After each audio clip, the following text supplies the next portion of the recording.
Good morning students. Modern wisdom senior secondary school की online classes में आपका स्वागत है। मैं हूं मनोज ओझा, संस्कृत टीचर, और आज हम पढ़ने वाले हैं क्लास सेवन्थ क्लास का सेकंड चैप्टर, दूसरा पार्ट, दुर्बुद्धि ही विनश्यति।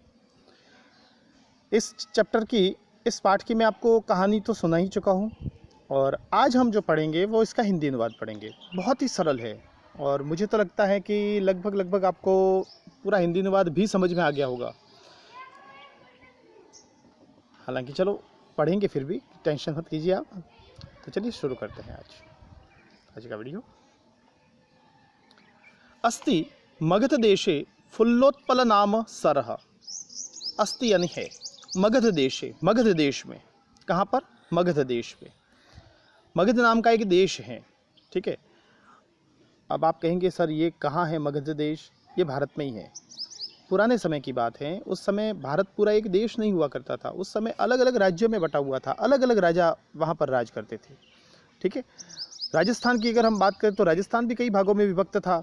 उदयपुर पूरा मेवाड़ क्षेत्र कहलाता था, मारवाड़, जोधपुर क्षेत्र पूरा मारवाड़ कहलाता था। तो अलग अलग राजाओं का राज्य था। तो एक राजा के अंडर में जितनी ज़मीन पर उसका अधिकार होता है, जितनी जनता पर उसका अधिकार होता है, वो उसका राज्य कहलाता था।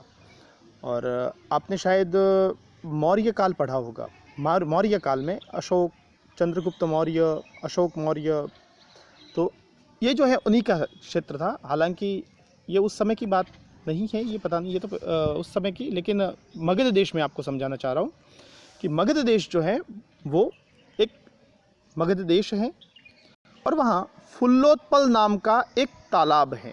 क्या है? एक सरह। सरह का मतलब होता है तालाब।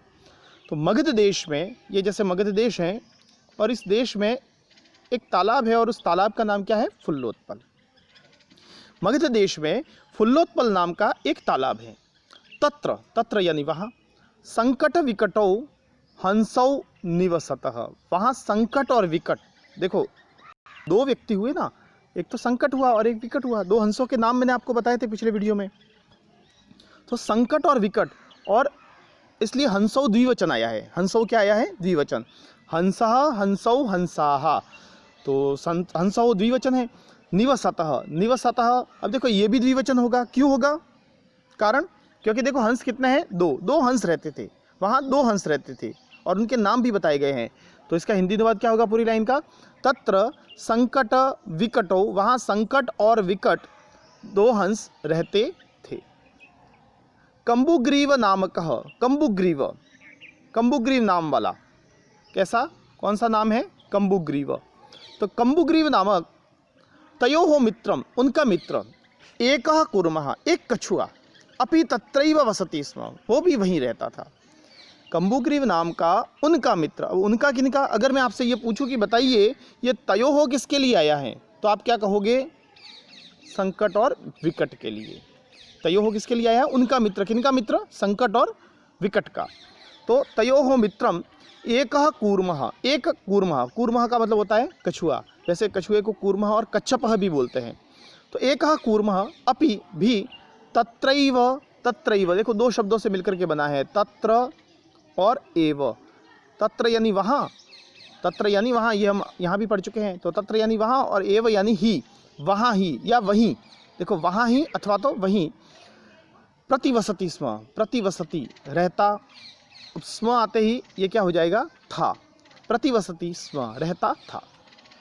देखो पूरे का हिंदी अनुवाद आप समझ चुके होंगे कि मगध देश में फुल्लोत्पल नाम का एक तालाब है, और वहाँ संकट और विकट नाम के दो हंस रहते हैं। कंबुग्रीव नाम का उनका मित्र एक कछुआ भी वहीं रहता था। देखो ये पूरा हिंदी अनुवाद। मगध देश में फुल्लोत्पल नाम का तालाब है, वहाँ संकट और विकट नामक दो हंस रहते हैं, और कंबुग्रीव नाम वाला उन दोनों का मित्र एक कछुआ भी वहीं रहता था। अब देखते हैं दूसरा पैराग्राफ। एकदा धीवराः तत्र आगच्छन् ते अकथयन् वयं श्वः मत्स्यकूर्मादीन् मारयिष्यामः। अथ एकदा, और तब एकदा, एकदा का मतलब होता है एक बार। एकदा का मतलब क्या होता है? एक बार। धीवराह, धीवराह का मतलब होता है मछुआरे, और आगच्छन का मतलब होता है आए। तब एकदा, एक बार, धीवराह मछुआरे, मछुआरे कौन होते हैं? मछलियों आदि को जो जाल फेंक करके वहाँ से ले जाते हैं, उनको कहते हैं मछुआरे, धीवर। संस्कृत में उनके लिए शब्द क्या है? धीवर। तो एक बार धीवराह मछुआरे जो हैं तत्र आगच्छन, वहाँ आए, ते अकथयन, और उन्होंने कहा। एक बार धीवर वहाँ पर आए, मछुआरे वहाँ पर आए और उन्होंने कहा, क्या कहा?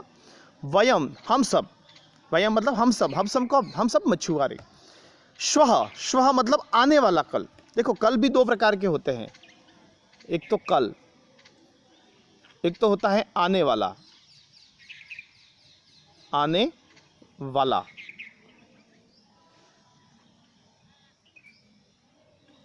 आने वाला, और एक होता है बीता हुआ। क्या होता है? बीता हुआ कल। अब देखो आने वाला वो हमेशा भविष्य में होगा, भविष्य काल, भविष्य में आएगा, तो इसके साथ जो क्रिया आएगी ना वो भी भविष्य की ही आएगी, आने वाला है उसके साथ। और आने वाला कल कौन सा है? श्वः। आने वाला कल कौन सा है? श्वः। और बीते हुए कल के लिए हम बात करते हैं ह्यः की, ह्यः। हालांकि अभी हमारे श्वः ही आया है। तो आने वाला कल, आने वाले कल, मत्स्य कूर्मादीन मारयिष्यामः। देखो ये यहाँ पर क्रिया जो है वो किसकी आई है? वो भविष्य काल की आई है, कि आने वाले कल मतलब कल, मत्स्य कूर्म आदीन, मत्स्य, मत्स्य यानी मछली। देखो यहाँ तीन शब्द है, मत्स्य, कूर्म, आदीन। मत्स्य यानी मछलियाँ, दूसरा है कूर्म, कूर्म यानी कछुए, कछुआ, और आदीन, आदीन मतलब आदि को, मछली, कछुआ आदि को, मारयिष्यामः। अब देखो श्वः कौन सा है? ये आने वाला, मतलब हम मारेंगे, भविष्य काल में कि हम मारेंगे। ते अकथयन, उन्होंने कहा, वयम, हम सब, श्वः आने वाले कल, आने वाला कल, मत्स्य कूर्म आदि को मारयिष्यामः, आदि को मारेंगे। एतत् श्रुत्वा, यह सुनकर, श्रुत्वा, श्रुत्वा में त्वा प्रत्यय है। कौन सा प्रत्यय है? त्वा प्रत्यय। और आपको पता ही है त्वा प्रत्यय किसके लिए प्रयुक्त होता है? कर या कर के अर्थ में, कर या कर के अर्थ में प्रयुक्त होता है। तो श्रु यानी सुनना और श्रुत्वा यानी सुनकर। कूर्मः अवदत्, कछुआ बोला, यह सुनकर कछुआ बोला, मित्रे, हे मित्रों, दो मित्र है ना, तो कछुआ अपने दोनों मित्रों से कहता है, हे मित्रों, किम युवाभ्याम धीवराणाम वार्ता श्रुता, क्या तुम दोनों ने, युवाभ्याम, युवाभ्याम, क्या तुम दोनों ने धीवराणाम, धीवराणाम मतलब होता है क्या तुमने मछुआरों की वार्ता, बात, श्रुता, सुनी। कछुआ अपने मित्रों से क्या कहता है कि क्या तुम दोनों ने धीवरों की बात सुनी। अधुना किम अहम करोमि, तो अब, अधुना मतलब होता है अब मैं क्या करूं, बताओ अब मैं क्या करूं। ये कछुआ अपने दोनों मित्रों से संकट और विकट से पूछ रहा है। हंसौ अवदताम, दोनों हंस बोले, क्या बोले? प्रातः यद उचितम तत् कर्तव्यम, प्रातः, प्रातः सुबह, यद उचितम जो उचित होगा, तत् कर्तव्यम, देखो दो शब्द है इसमें भी, कर्तव्यम में, तत् कर्तव्यम में दो शब्द हैं। कौन कौन सा? एक तो है तत् और एक है कर्तव्यम। कर्तव्यम जो उचित होगा वो करना चाहिए। भाई अभी तो तुम बैठो, कल सुबह जो उचित होगा वो हमें करना चाहिए। कूर्मः अवदत्, कछुआ बोला, मैवम, मैवम, मैवम का मतलब क्या होता है? देखो सारे शब्दार्थ आपके लिए यहाँ लिखे हुए हैं। तो मैवम, मैवम देखो दो शब्दों से मिलकर के बना हुआ है, माँ प्लस एवं, ऐसा नहीं या ऐसा मत करो, ऐसा नहीं। भाई उन्होंने कहा कि सुबह जो उचित होगा वो हम करेंगे, तो उसने कहा नहीं, ऐसा नहीं या ऐसा मत करो। तद यथा अहम, देखो यहाँ दो शब्द हैं फिर से, यथा प्लस अहम, यथा, सॉरी, यथा प्लस अहम, यथा प्लस अहम।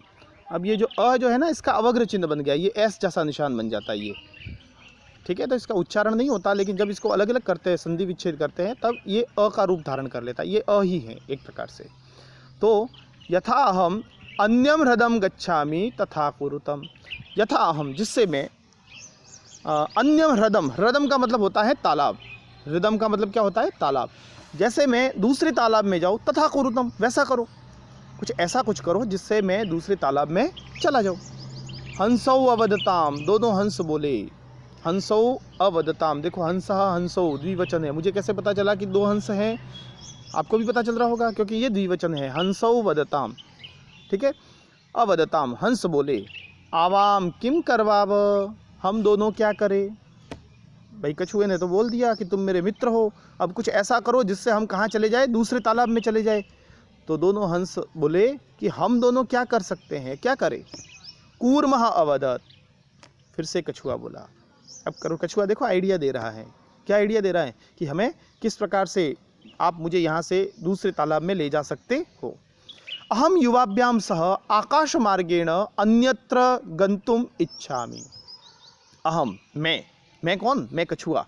कछुआ कह रहा है कि मैं युवाभ्याम सह, युवाभ्याम तुम दोनों के साथ, किसके साथ, तुम दोनों के साथ, आकाश मार्गेण आकाश के मार्ग से, कौन से मार्ग से, आकाश के मार्ग से, अन्यत्र कहीं और जाना, गंतुम जाना, इच्छामि चाहता हूँ, कि मैं तुम दोनों के साथ आकाश मार्ग से कहीं और जाना चाहता हूँ।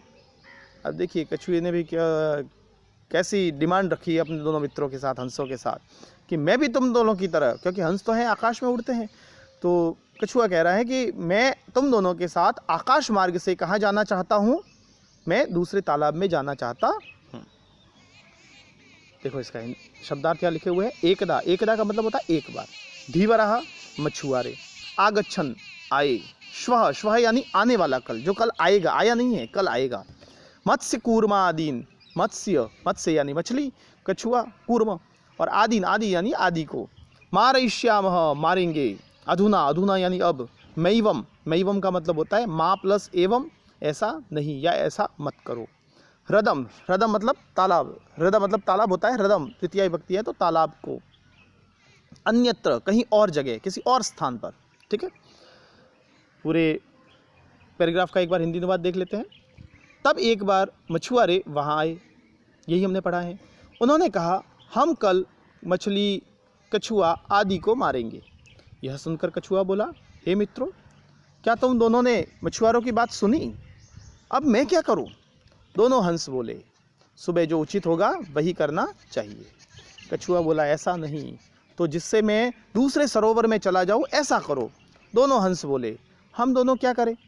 कछुआ बोला, मैं तुम दोनों के साथ आकाश मार्ग से कहीं और जाना चाहता हूँ। ठीक है, अब देखते हैं आकाश मार्ग से कछुआ जो है वो किस प्रकार से जाता है। ठीक है, हालांकि कहानी मैंने आपको सुना दी है तो आपको पता तो होगा ही। तो आपका होमवर्क जो है पैराग्राफ है, ये देखिए यहाँ से, ये रेड कलर में जो लिखा हुआ है ये पैराग्राफ है। अब पैराग्राफ कैसे लिखोगे, आपको पूरा पैराग्राफ लिखना नहीं है, हालांकि लिखो तो कोई दिक्कत नहीं है, लेकिन आप ऐसे कर सकते हो, जैसे पेज, ये आपका पेज है, पेज, और पेज की स्टार्टिंग में आप अस्ति मगध देशे, पहली लाइन में ये लिख दो, और उसके बाद डैश डैश डैश डैश करके यहाँ अंत में प्रतिवसति स्म, यहाँ लिख दो प्रतिवसति स्म, एक ही लाइन में लिखना है। ठीक है, अस्ति मगध देशे, फिर डैश डैश करके प्रतिवसति स्म। उसके बाद में इसके शब्दार्थ लिखने हैं आपको। क्या लिखने हैं, शब्दार्थ, ये देखिए शब्दार्थ, ये 6 के 6 शब्दार्थ आपको लिखने हैं। और उसके बाद ये वाला जो हिंदी अनुवाद है ये आपको लिखना है। ये हिंदी अनुवाद यहाँ से हेडिंग डाल के यहाँ तक आपको हिंदी अनुवाद लिखना है। ये आपका फर्स्ट पैराग्राफ हो गया। ठीक है, बुक में भी आपके ऐसा ही दिया हुआ है। रही बात सेकंड पैराग्राफ की, तो सेकंड पैराग्राफ भी आपको ऐसे ही लिखना है। फर्स्ट लाइन में अथा एकदा लिखना है, और उसके बाद डैश डैश डैश डैश करके अंत में क्या लिखना है, ये वाली लाइन, गंतुम इच्छामि, 2 शब्द पहले के और 2 शब्द बाद में, बीच में डैश डैश डैश, एक ही लाइन में। ठीक है, उसके बाद फिर इसके शब्दार्थ लिखने हैं, ये वाले सारे शब्दार्थ, ये 10 शब्दार्थ है, ये 10 के 10 शब्दार्थ आपको लिखने हैं। फिर इसका हिंदी अनुवाद ये आपको लिखना है, और न केवल लिखना है, साथ साथ में याद भी करते रहना है। ठीक है, आगे का लेसन हम अगले वीडियो में पढ़ेंगे, क्योंकि चैप्टर बहुत लंबा है, बहुत लंबा मतलब 10-15 मिनट के हिसाब से ऑनलाइन के माध्यम से अगर हम पढ़ते हैं तो वीडियो को 1 से 2 बार भी देखना पड़ सकता है आपको। तो और एक साथ इतना ही खाना चाहिए जो हम पचा सकें। ठीक है, तो इसी उद्देश्य से आज हम इतना ही पढ़ेंगे। आधा जो लेसन हमारा जो बचा है वो हम नेक्स्ट नेक्स्ट क्लास में पढ़ेंगे। तो आज की वीडियो में इतना ही, मिलते हैं एक नई वीडियो में, तब तक के लिए धन्यवाद।